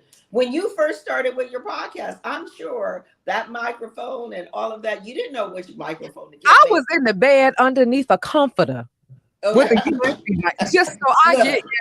Yeah. So, and look at you now. You got a step and repeat behind yourself. Hey. A desk and a mask and a phone and a sunflower and a little ringing of the bells. You got all that. And I even see your bonsai tree behind you. But yeah, you do. You will seek out those who have been through or speaking on the subject. Because if you came to me and you said, hey, I just got diagnosed, I'm going to go with you. I'm going to say, when's your next appointment? Or who are you seeing? Let me take you to my doctor. As a matter of fact, I've done that with several people. I bring them right on up to the hospital. Or she'll call me and say, hey, is such and such in town? Or what does their schedule look like? Look, I got somebody I'm walking with, and I'm going to bring her, and I need you to connect us, and I need you to make that happen. So we do that all the time. Or if somebody that I know who is frail and fragile, somebody that I have embraced as an associate, and even sometimes as a patient, they'll come in and they're frightened within their lives, and they're shaking in the whole 9 yards, and they don't know what to do. It's a life sentence for them. And I'll say to you, I have a really good friend who has walked through this walk. I met her under this circumstances. If you want to speak with her, I know that she'd be willing to speak with you. You just let me know. I'll do a phone call, a conference call between the two of you, and then you guys, you go from there. And so that's usually how we've worked it out over the years. And it doesn't matter, if it's 2, 3 o'clock in the morning, she's up, I'm sleeping. Because I'm sleep at 5 o'clock every day. But my girlfriend had said to me, because I went with someone with every chemo treatment, I was sitting there with my arm next to their arm, and she said, why do you give so much of yourself? I said, because I don't see it as that. So, and another thing I wanted to say is, a lot of times there are those mistruths and stories that go out there. Somebody's been diagnosed with breast cancer, somebody who has not been through themselves and have not walked the path. They'll say, Oh, my cousin, I remember when she was diagnosed with breast cancer. Soon as they opened her up under the needle, it spread everywhere. So don't let that happen to you. Well, you've not walked that long. This is something you heard somebody from down the way 25, 30 years ago who played the telephone game and got the message all twisted because that was not the conversation. That was just the pieces that you picked up. And you have no idea how that will turn somebody into fear, into isolation. They may be stage 0 or stage 1 diagnoses, but then when they come around and get the courage because somebody's mama for 20 years ago had breast cancer and somebody opened them up and it spread everywhere, which is not the truth. It was probably already everywhere when they had the surgery. So then now, 5, 6 years later, here they are. Now it's metastasized to every organ and every part of their body because they've been told by their friend that 20 years ago when their cousin, mama, sister was opened up, it went everywhere. And so now you're here 9 months later and the cancer is all around your lymph nodes and your muscles and your ligaments, your bones, your nerves, and it's just wrapped around it. And now 9 months later, surgically, there's nothing that can be done. In the radiation, there's nothing that can be done. They can offer you chemo, but that's just shooting in the dark. Extend your life for maybe another month or so, until they get to the point to where they said, we've done everything we can do. So now it's quality of life. Quality of life is hospice care. So let me ask you this. Now, you talked about the whole notion of the telephone game. Yes. I don't know if it's a thing with an older generation, and I'm just speaking from my experience with my family. Not to call my genie out like that, but to call her out. Right. For real. What is this notion of not being transparent with the doctor? Feeling as though if I share the information with the doctor, they just gonna tell me something because they trying to make something. How do you feel about transparency when it comes to dealing with your doctor? Should you tell them everything? Should you hold it back and wait for them to discover? What do you do? Well, the only way that they can give you a diagnosis is based on the resource, based on the information that you share. That's just like with anything. If I came to you and said, Dawn, I want to start a podcast, and you say, okay, do you have an LLC? No. Or do you have a microphone at least? Well, yeah, I have a microphone. From what type of microphone is it? And then you tell me I asked or whatever. Well, there's no way we can start, like you said, with your covers and you had your microphone and all that. Yeah. But if you didn't have your blanket and your comforter and your microphone, you wouldn't be able to get to where you are right now. So it is the more you share with your healthcare professional physician that you feel confident with, because there are a lot out there that you may not feel confident with because you become a number or you become, that 15 minutes is a billable, it's a billable charge. So if you're now going into the 20-minute mark, then that becomes something different. So, you've got to be an advocate for yourself. You got to find an advocate. You've got to be transparent. You've got to be a great historian, your own personal history, and then whatever history you know from other family members, because genetics makes the difference. Your genetics, your pedigree, your chart. Grandma was diagnosed in 1960, and then grandmama wasn't, but here I am. So it's skipped a generation. The more that the physician knows that your family history, the better your chances are, or the better resources that physician has in order to get you where you need to be with the medications and your treatments and all. The more, whatever you hold back, they can't give you any information or any type of medication if you're holding back information. Just like the clusters. Your aunt, you go in, they say, well, how long have you had the headache? Oh, just a month. Well, she's been suffering for 5 years. Yeah. Why are you holding on to what you've experienced 5 years ago and you're telling her a month? So now they're going to treat you as this is a new diagnosis. Not that this is a long-standing diagnosis that you've been dealing with for 5 years. Okay, so with that 5 years, there have been some other things that have taken place in your body because you've been dealing with this for 5 years, not 1 month. Gotcha. And I know we've been talking for a bit, but this stuff is just so important as I realize information or resources that I didn't know. If you are having an issue with your doctor, I've been in situations where I'm asking the doctor questions, and it's almost like you taking it offense that I care about my body. I'm This not saying that you wrong. I'm asking because I need to understand. this is just what I was about to hit on. I watched the interaction between the patient and the doctor. Older lady, and he's talking here medically, like he's talking to his friends, his coworkers. And she's like, yes, yes, sir. Uh-huh. Okay, thank you. So I watched him walk out of the room. I said, do you know what he said? And she just kind of smiled. I said, do you know what's wrong? She just smiled. I said, you have an ulcer. She said, then why didn't he just say ulcer? Well, he's used to talking to Dr. XYZ. So they talk Or here, nurse. or nurse.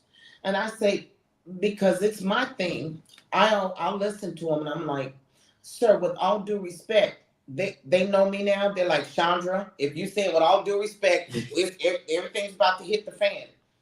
But I'm like, I can follow with you, but when I can't, I'm gonna need you to break that down.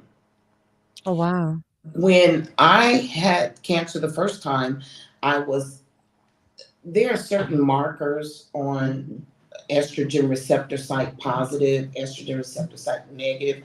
I don't want to go into all of that, but when I first got diagnosed, I believe I was estrogen receptor site negative. When the cancer came back, the doctor said, all right, Fitzpatrick, you know what time it is.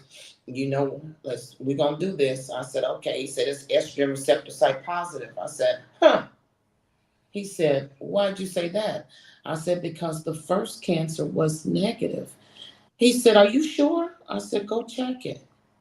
You gotta be diligent too. This is your body. You gotta listen to what's going on. So he came back and he said, good find. That was good. He's a wonderful doctor. He's a wonderful doctor. And I know he's got 1,000 patients. He said, you're absolutely right. Do you know what that means? I said, yeah. I got a new primary in the same breast. So it's not like it's metastasized, so they don't have to go so radical with me. You got two different cancers in the same breast. So they're two primaries. We can treat them as they're both new. But that means we have to remove that breast because now you've got two primaries, different types of cancer.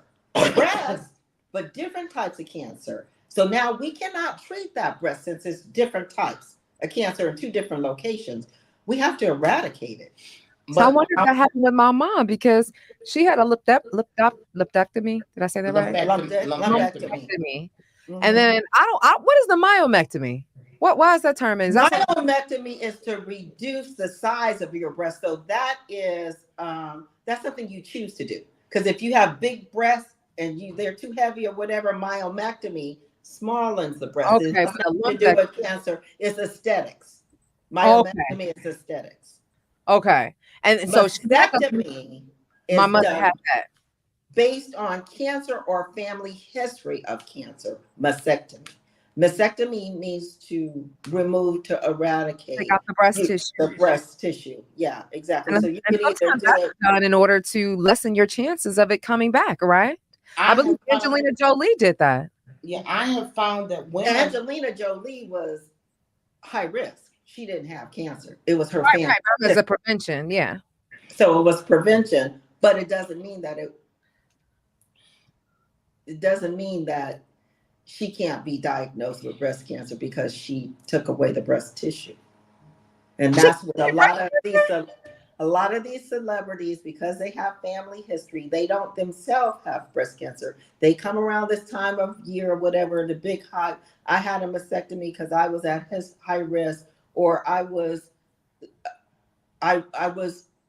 high risk or there was a question. So I just had a complete mastectomy and I had, tissue from my abdomen or from my buttocks or implants placed to lessen my risk. Well, with the implants, cancer can hide behind there because you have a chest wall. Gosh. You got a chest wall. Just like how do you think men are diagnosed with breast cancer? They don't have breasts, they have chest. And it's at the chest wall. So it doesn't have to be what's protruding out from your chest wall, your breast. It could be your actual chest itself. Just like Chandra, the second time, it was in between her breasts. I'm so glad. The third time, what they had to do, but I have found that women have started prophylactically getting double mastectomies because they don't even want to be bothered. They said, I've had my children, I'm married, I've had my children, I don't need these. And if my mom and sister had it, I don't want to take a chance, just take the breast. I'm like, okay. But that doesn't eradicate anything. So My sister, my mother had a mastectomy. Yes. Yeah, mine, yes. They did a circular cut, opened it up, took out the bad tissue, closed it back up, made these two match, and took some fat. She had a tummy tuck. Yeah. She had a breast developed from her. I'm trying to think. What was the name of that? To bring it up. What? A tram flap. Tram flap. Yeah. Wow. So they took fat off my stomach. And so I had a flat stomach and two perky breasts when they got through. And you got your life. And I got my life. And the nipples are optional. The nipples are optional. It's come a long way. Mm-hmm. It's come a long way from what they used to do. Mm-hmm. Because insurance-wise, they make a match. Whereas they used to just take the breast off and you would be kind of locked. Or you would have to have an implant, a prosthetic breast, where they put this insert, just like, the t-shirt bras that we wear and they have the little inserts to kind of make you eat it or whatever. Like. Well, they have one that's made of what do you call it? Not cellophane. What is it called? Styrofoam. Not styrofoam. From silicone. Silicone. There you go. Silicone. They have the silicone that they place inside the gummies, or the ones that fit into your bra. Well, the ones that they fit into your bra, they could be 2 to 5 pounds, depends on what cup size you were. So that can be very heavy. Schlepping this thing around. So some people say, look, forget it. I don't want anything. I came in with nothing. I don't want nothing. Other people, body image or whatever the case may be. Yes, go ahead. Give me the gummy bears. Which ones? And then that's another thing you got to research. Which ones have been recalled? From what company? Because at one time, Johnson & Johnson, their breast implants were leaky. So then you've had the solution from the saline that's leaking into your body, that's absorbed into your bloodstream, and that brings a whole nother problem. So anyway, you got to be an advocate for yourself. You got to know what you're doing. You got to lock in with somebody who's been through so that they can walk with you and tell you what their experience was. Doesn't mean that her experience is going to be my experience, but at least I know she's walked through 3 times, as opposed to talking to a friend whose mama's grandmother back in the day, when they opened them up, it went everywhere and they had to close them up. As soon as they closed them up, they died on the bed. And so those, you've got to, what you put in, what you get out. Come on, I think that's the word. I mean, we so much we could have gotten to, but I know that we have been on for a bit, and I want to thank you for your time, especially because I know, Miss Chandra, you said that you go to bed at 5 o'clock. I do. That's why I was looking. I'm like, oh, I'm 2 hours over my bedtime.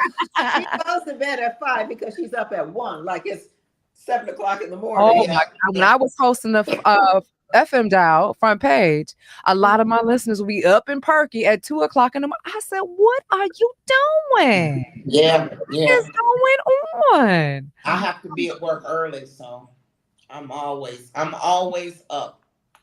My eyes open about 1:30, 2 o'clock. But then they close around 5 in the afternoon. Oh my goodness. So thank you so much. You know what I got from this conversation is one, you gotta have faith.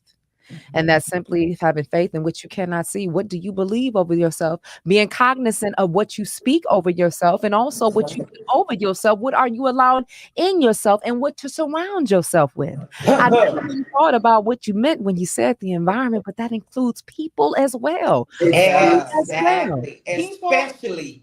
And information. That box, that television, that social media, all that stuff is like garbage.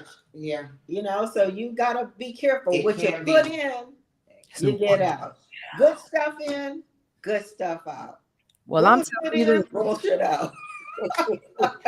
Well, I'm saying from this conversation, I definitely feel as though I got some good stuff in. And I know for certain, just that we got in the comments that we've gotten some good stuff out. And it couldn't come forward unless you all had taken the chance to step up and show out and shed light, pun intended, because this is vitamin D, on what really matters to the heart. And that's us and each other.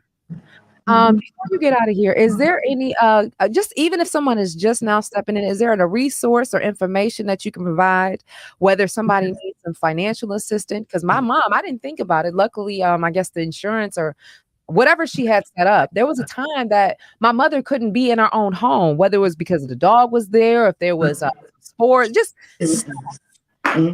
like fortunately, we were able to stay in a hotel. I know there's organizations that actually help families, whether it's a mother or I guess in some cases a father that may have breast cancer, that help with funding. Any information that you can provide before we head out of here? Who does it? Is it? So there's so many different organizations that are available to you. There are a lot of different hospitals that operate on a sliding scale. So you just have to ask. Not all of them, but there are some that have funding that have been offered to them, as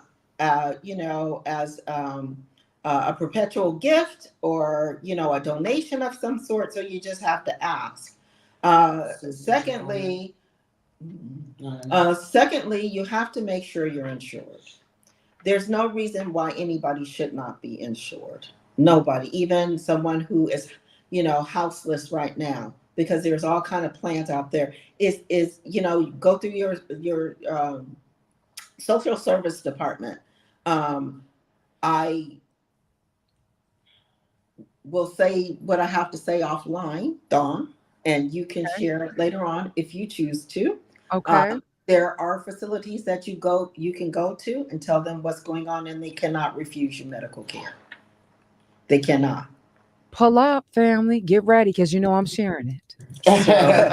My sister just posted there was an organization that she used to work for entitled the Pink Fund. Yes. And a national organization that will help with funding, help with resources and all that. Yeah. Any major medical facility that has a breast cancer facility or connection to, there are resources. You just have to ask. Close mouths. And they also have social workers that will get you connected with medical care, be it, some of the HMOs that are assigned to a certain area or whatever case. There are resources out there. You just have to ask for it and not be prideful in asking for it. The thing is that there's somebody to help you in every industry and everywhere. Come on. You just have to ask. And, you might get 2 no's or whatever, but that one yes is the yes that you need to get you to the next step. Environment, staying hydrated.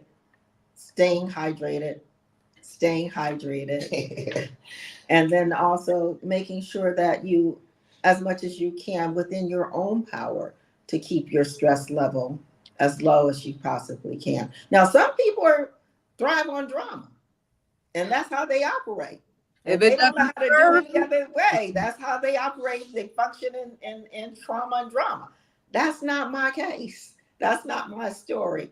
But what I can tell you is drama adds on to the dis-ease in your body. The dis-ease, because The if it doesn't dis-ease. serve you, it doesn't deserve you. Catch Well, catch this, ladies. Thank you so much. I don't know. We didn't talk about it. So if you just don't say nothing, that's fine too.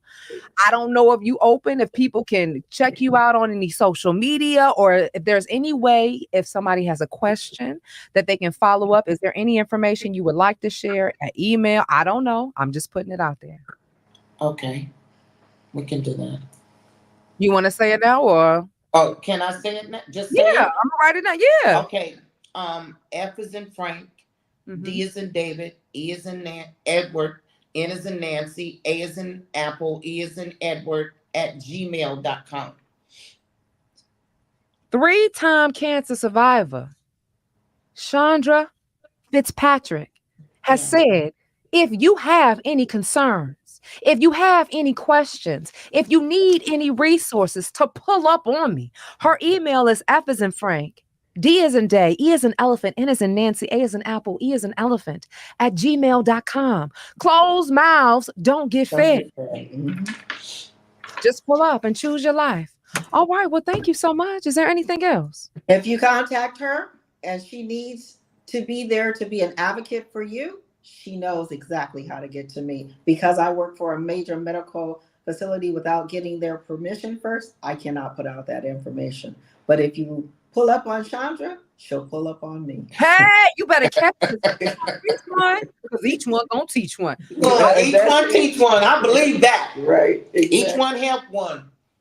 Now, did you think that you were going to get all this content and information when we met on Saturday night? I did not. All I knew is I was hungry, and somebody said they can eat gluten free, and I was like, "Well, where's the next thing for me?" We are getting so many thank yous. Miss Mayan said thank you. Latasha said thank you. Thank you so much for making room, for showing up.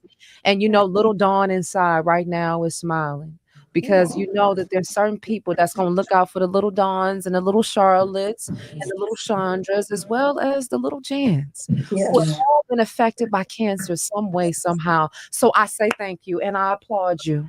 Thank you so much. Applaud you. Thank you for this opportunity. Thank you for being here. Thank you for the choice encounter. And I thank all of your listeners, the ones that are here now, the ones that will come. Absolutely. As you grow. Later, yes. And just one thing we have to say to you, Miss Dawn, when you reach the pinnacle and you break that glass, don't forget about little old us. Yes, I won't. No. Thank you so much, ladies. Have a great night. Thank you so much. Bye-bye. Thank you. I hope you were inspired by this conversation like I was. I hope you realize that you have survived 100% of the worst days of your life. I hope you realize that you can't fail if you don't quit, and if you can look up, you can get up. Believe in yourself. Protect yourself. Don't stress yourself out, because if it doesn't serve you, and then it doesn't deserve you. If you need any more information or resources, I want to open up my email address once again for you to send an email to me and contact me. Vitamin D at DawnDaiSpeaks.com. And if this conversation moved you, any clippings, can you tell somebody to tell somebody else that Dawn got a podcast that's entitled Vitamin D? And we're shedding light so that you can be better, so that you can do better. Also, I want to welcome you to follow us on social media at Vitamin D, Dawn DAI. That's Vitamin D, Dawn DAI. And of course, if you want your own personal dose of vitamin D, that'd be me, baby. I want to encourage you to follow me everywhere at Dawn DAI Speaks. All right. Y'all know what time it is. Housekeeping is coming in here. I always say, I'm in the business of making dreams come true. And I damn sure ain't gonna forget about mine. So until next time, family, I'll see you on Thursday. Remember, dreams work when you do. I make dreams, and I damn sure don't forget about mine. I'll talk to you next time. Bye-bye.